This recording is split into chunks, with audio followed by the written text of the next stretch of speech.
Hey everybody, welcome back to the Financial Freedom Show. My name is Rob Berger. In today's video, we're going to look at a concept called the Variable Percentage Withdrawal strategy for calculating how much you can spend each year in retirement with, out going broke. This was a method that was popularized on the Bogleheads forum, and so we're going to jump right into it. I'm going to show you a lot of different things, including a tool that can help you with these calculations. I will leave links below the video for all of the different forums and tools that I'm going to show you as we walk through it. So let's get started. And we're going to start with the wiki page. This is on the Bogleheads wiki page. You can see it's a variable percentage withdrawal. That's sort of the name of it. Now, as we walk through this, actually, there's one thing to keep in mind. We can probably put all the withdrawal strategies into one of three buckets. One would be that it adjusts for inflation every single year. That's sort of bucket one, if you will, or a way to classify them. That's what Bill Bingen used in his 1994 paper that gave us the 4% rule. The nice thing about adjusting the amount of money by inflation every year is that you have sort of an after inflation, the same amount of money every year through retirement. Now, there are some downsides to that. First of all, if you adjust it by the CPI, well, that's likely not your personal rate of inflation. So you're adjusting it by a number that probably doesn't reflect how your own spending has either gone up or gone down in a given year.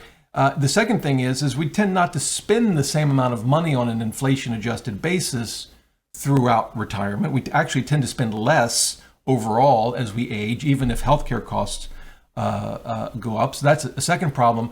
A third problem is if we're not careful, we can run out of money, which is one of the reasons that Bill Bingen came up with the 4% rule. What he did was he started with a very low initial spending rate to account for the risk that we might run out of money following that. They call it a constant dollar approach. But that's one category of withdrawal method.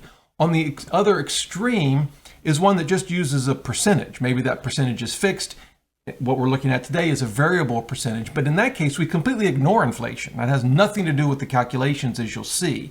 So that's on the opposite end. It has pros and cons, as you might imagine. One of them is you really can't run out of money, theoretically anyway. But one of the big downsides is your spending each year can go up or down dramatically. And then in the middle would be those strategies that do account for inflation, but have some sort of guardrail or cap that keeps us from, driving our finances off a cliff in retirement. So those are sort of, we can kind of put every withdrawal strategy, I think, in one of those three categories. So again, today it's the percentage. We're going to just take a percentage out each year. So that's what we're looking at, just to put it in context. So head back to the wiki, and here it is. And one of the advantages of this strategy is it's very easy to use. There's a lot of detail here, but we can actually skip down to this table, and let me try to make it a little bigger for you if I can. And so the idea is you simply look at your age, and we'll talk about that because there may need to be an adjustment, but we'll find our age. Across the top, we'll look at our stock bond allocation. And so for today's video, I think I'm just going to assume a 50-50 stock bond allocation, but you see they've got several options here, and you find your age. So if we were going to retire at age 65, here we go, it would be this row right here. And you'll notice that for a 50-50 stock bond allocation, here it is, we would start with 4.8%. Now let's put that into some perspective. That's obviously more than the 4% rule, although I should add Bill Bingen has kind of adjusted that a bit. But that's one of the things that it's important to understand. The 4% rule, which really we should think of as a constant dollar approach, constant dollar on an after inflation basis. All other things being equal, the constant dollar approach will generate the lowest starting withdrawal rate. And that's because, again, it's adjusting for inflation, and given that, we have to be very careful we don't run out of money. On the opposite extreme, when we're using some sort of fixed, or in this case, dynamic percentage, that tends to allow us to start with an initial withdrawal rate that's higher. And that sounds good, but remember, we're not adjusting this for inflation. So what will happen, 4.8% in year one, and we just look at the chart, right? Assuming we haven't changed our asset allocation.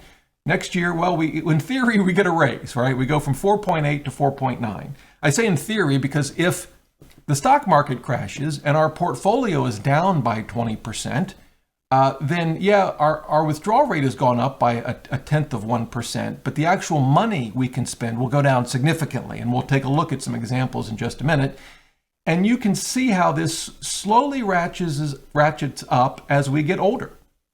And so we get all the way, they don't have the numbers here, I'm not sure why, but this goes all the way to 100. And I guess when on our 100th birthday, we get to cash out the rest of our Vanguard account or wherever you keep your money, and we spend money, I guess, to our heart's content. Now, in looking at this, there are some things that we need to think about. First of all, this assumes that we're going to plan to live to be 100.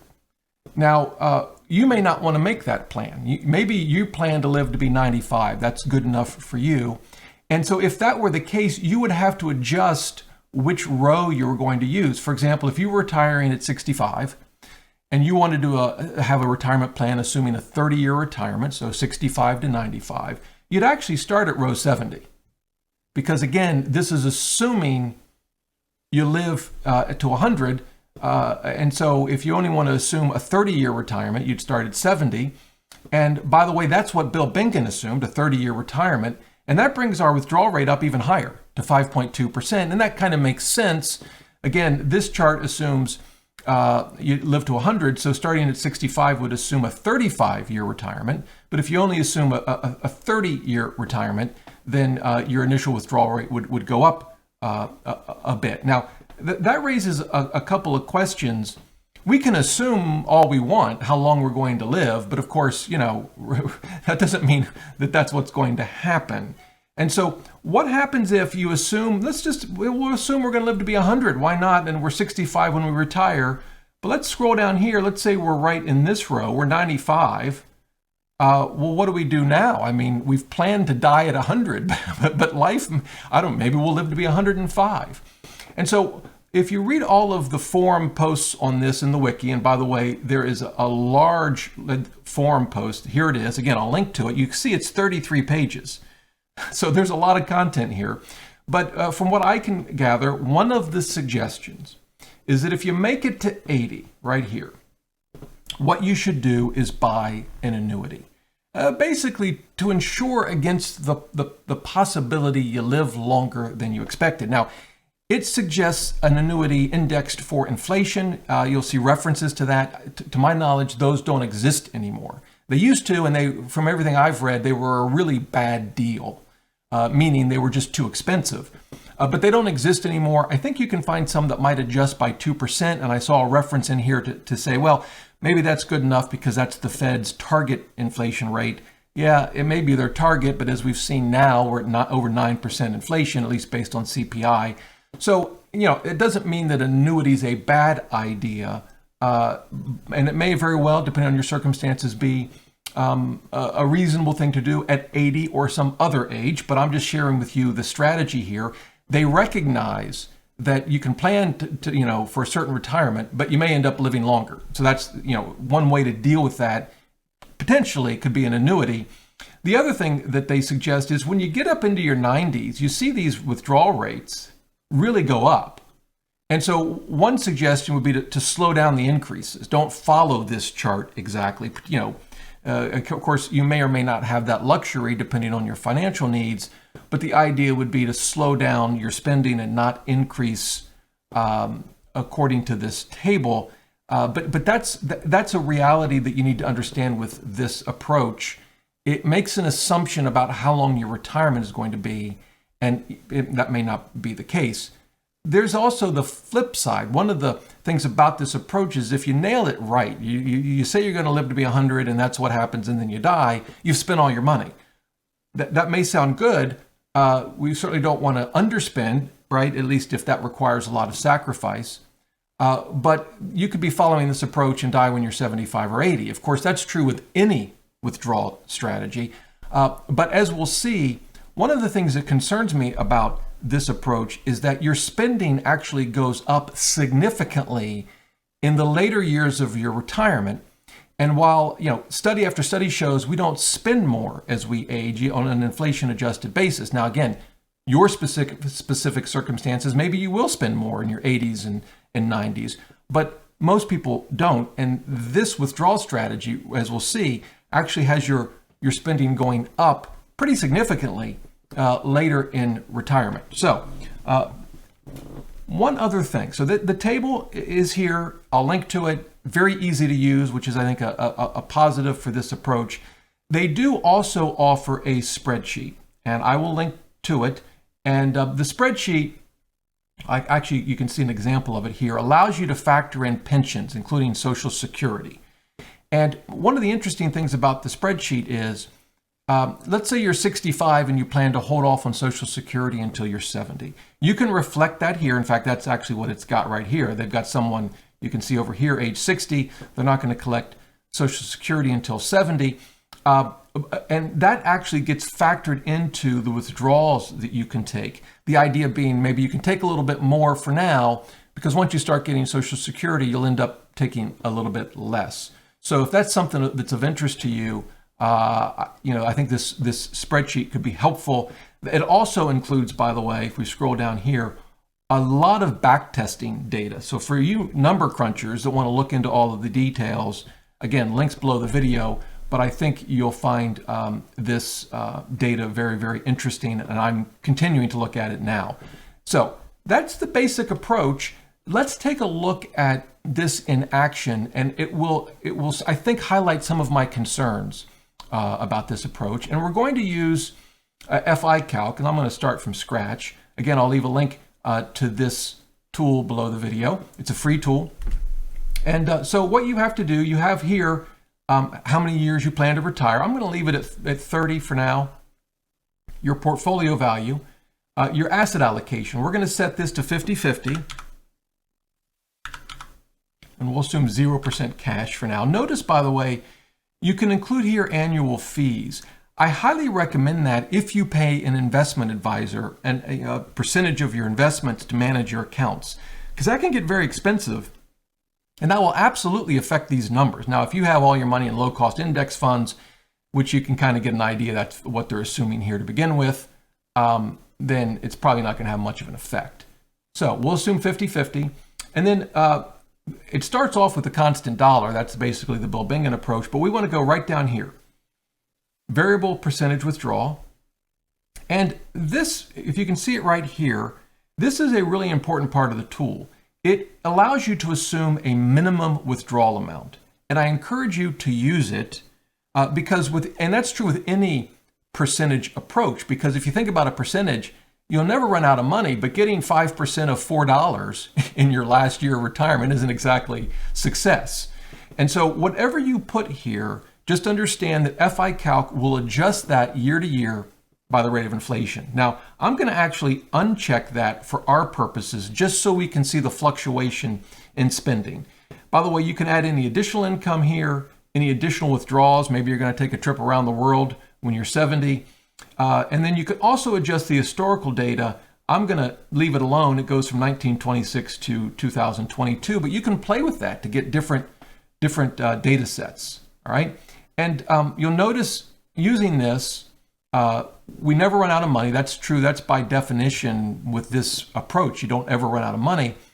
And then if we come down here, we can actually click on any of these years to actually see how the spending and the portfolio balance would change.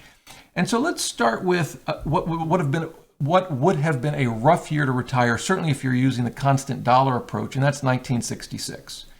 And so when we do that, we see the portfolio balance. And again, it's designed to basically spend everything. So we run out of money. In this case, we've assumed 30 years. We're broke at year 30, right? And this shows us our available spend. Now, this is on an inflation-adjusted basis. And you can see it's really dramatic, right? We start out at about 52,000.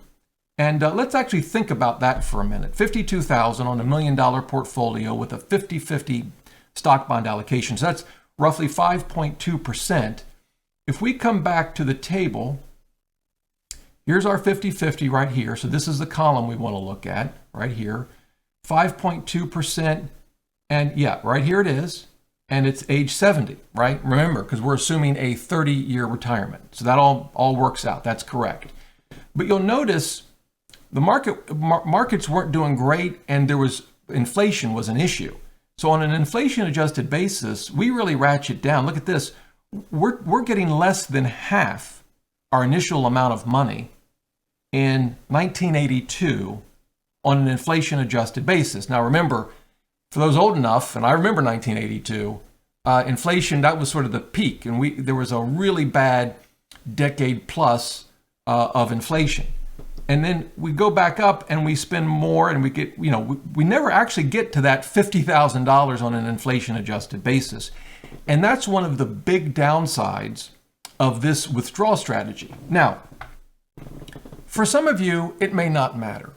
You may get Social Security and a pension. Maybe that covers most of your spending, and what you're taking out of your retirement savings is for fun and for wants, not needs. Or maybe you need a little bit of it, to pay the bills, but most of it is for wants. And so, in that case, maybe this strategy would work okay for you. But if you're really relying on the distributions from year to year and can't handle that volatility, I think just about any fixed or dynamic percentage withdrawal method is going to be problematic for the reasons that we see here on the screen. Now, you might say, okay, Rob, that was 1966. I get it. Are they all that bad? No, they're very different. Let's look at 1990. Right here. Look at 1990. You started at 52,000. Again, that number's not going to change because we're assuming a 30-year retirement. But boy, we remember how the market went up in the late 90s, and of course it crashed for 3 years after that, which is why we see it fall. And then it's done okay. Then it went down. That was the Great Recession right here. Now, we're going back up, and you end, in this case, much higher than you started. I actually, it may feel good to spend more later to have that comfort, and I get that, but I actually see this as somewhat problematic because I think it's very unlikely that I'm going to want to spend this much more money on an inflation-adjusted basis in my late 80s and 90s, say, than I was back here in my 60s and into my 70s. But again, for you, this may make a lot of sense. So again, the variability to me is a big downside of this withdrawal strategy. Sometimes the variability, like we see here, will allow you to spend more. Maybe that's good. Maybe it's not, depending on how you spend your money later in your retirement. But as we saw in 1966, sometimes it means spending a lot less. And so that's those are sort of the realities of this withdrawal method. Now, I want to show you one other trick to this tool. This is all inflation adjusted. You can see the nominal amounts, and all you have to do is download the CSV here. And I'll do that. Let me pull it up for you and show you what it looks like. I'm opening it up in Numbers, which is Apple's spreadsheet software, and I will show it to you. Here we go. You will see all of the data here, but it actually shows you more data than what we saw in the website. And here, this column right here is the inflation-adjusted number. It may be hard for you to see, but you can just trust me for now. Is the inflation-adjusted number. I can make this a little bigger. Let's see. Let's try. There we go. Maybe that's better. Here's the inflation-adjusted number, which, by the way, is why it goes down and it goes up. In this case, it went up mostly. But you'll notice you start off at 52,000, and when you're, I guess 100, or depending on when you started retirement, you're actually spending not quite double, but almost on an inflation-adjusted basis. Here are the nominal numbers. And they, of course, assuming inflation, they're going to go up every year. And so that's the actual dollar amount you'd be taking out in that column. So that is available to you if you want to see it, and that's how you find it.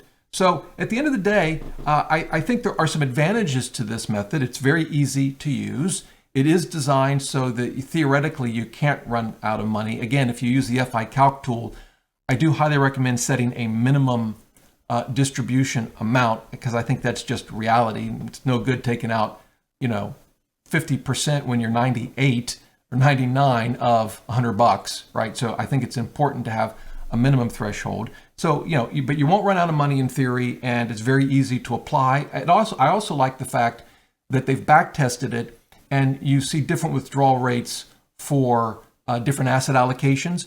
I also like with the FI Calc tool that you can factor in your retirement expenses when you set your asset allocation. I think those are all good. I think the big downsides, though, it is highly variable. And you may not view CPI as the best way to look at changes in spending. Maybe your personal rate of inflation is different, but the reality is we're all going to experience inflation one way or another, and we're also going to experience market ups and downs. And so this is a highly variable withdrawal strategy. Some, by the way, have suggested that rather than taking the percentage out of your portfolio balance as it was, say, the end of the previous year, do a rolling average. Apply the percentage to, say, the average balance at the end of the last 3 years or the last 5 years. I think that's a very viable approach that you can consider. Just understand that if you do that, what that means is in a bear market, your spending won't fall as quickly because you're taking averages over 3 to 5 years. But also in a bear market, your spending won't go up as quickly. But again, it can soften the ups and downs of this withdrawal strategy. So I think it's worth considering, but still, it's highly variable. You tend to spend a lot more later in your retirement than you do early on, which I think by and large is kind of the opposite of what I think most retirees would want or need to do. So that's just another thing to keep in mind. And then finally, you kind of have to know when you're going to die. Now, not strictly speaking, you can do things to address the risk of living too long. As I mentioned, you could annuitize a part of your nest egg, and you could also ratchet the spending down as you age if maybe it looks like you're living longer than you planned. But I think anytime a withdrawal strategy sort of depends on a set plan of when how long your retirement's going to be, you're going to have to do something to address the possibility that life may have different plans for you, than some withdrawal strategy. Something to keep in mind. So there you go. That's my take on the withdrawal strategy, the variable percentage withdrawal strategy from the Bogleheads forum. If you have any questions, leave them in the comments below. I'll be happy to help you out any way I can. And until next time, remember, the best thing money can buy is financial freedom.